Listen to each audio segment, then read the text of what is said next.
There was a small watch shop hidden between two abandoned buildings, a place so old most people walked past it without even noticing. Inside worked a young man named Daniel.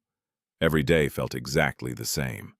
Broken clocks, empty pockets, silent nights, until one rainy evening.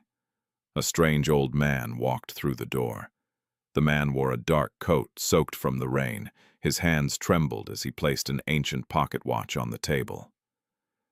"Can you fix it?" he asked softly. Daniel looked at the watch carefully. It was unlike anything he had ever seen. No brand, no markings, just strange symbols carved into the gold. "I'll try," Daniel replied. The old man smiled, but before leaving, he whispered something strange. "Be careful. Some clocks should never move again." That night the storm outside grew louder. Tick, tick, tick. Daniel froze. The watch had started moving on its own.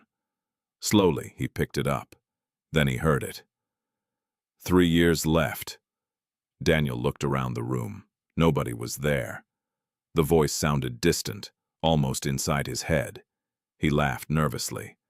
"I'm losing my mind." The next morning, Daniel walked through the crowded city streets. And suddenly, the whispers returned. 20 years left. 8 months left. 41 years left. Every person he looked at. The watch whispered a number. Daniel's breathing became heavier. Then his eyes stopped on a wealthy businessman stepping into a black car. 2 days left. 2 days later, the man was dead. Heart attack. Front page news. Daniel stared at the television in horror. The watch was real. Somehow, it knew exactly how much time people had left. Fear slowly turned into temptation.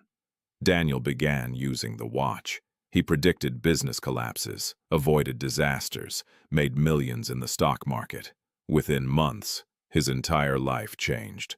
Luxury apartment, expensive suits, endless money, but something inside him felt colder every day. The richer he became, the louder the whispers grew. One evening, Daniel entered a hospital to visit an investor. That's when he saw her. A little girl sitting alone in the hallway, smiling quietly while drawing pictures. The watch whispered. 6 hours left. Daniel's heart stopped. No, not her. She looked too happy, too innocent. For the first time, Daniel tried to fight the watch.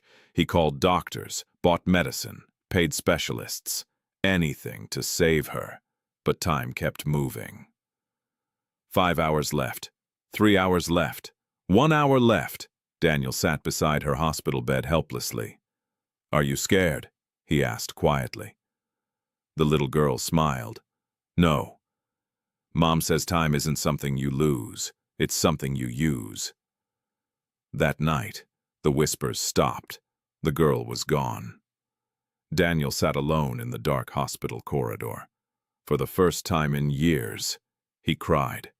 Back in his apartment, Daniel looked at the watch one final time. Then it whispered, 7 days left. His hands began shaking violently. All the money, all the success, suddenly meant nothing. The old man returned to the shop exactly 7 days later. Daniel demanded answers. "Why are you doing this to me?" The old man looked at him calmly. "The watch doesn't measure death," he said. "It measures life." Silence filled the room. Most people die long before their hearts stop beating. In his final days, Daniel gave away his fortune, helped strangers, fed the homeless, repaired broken lives instead of broken clocks. And on the last morning, as the sun rose over the city, the watch finally stopped ticking. But for the first time in his life, Daniel smiled.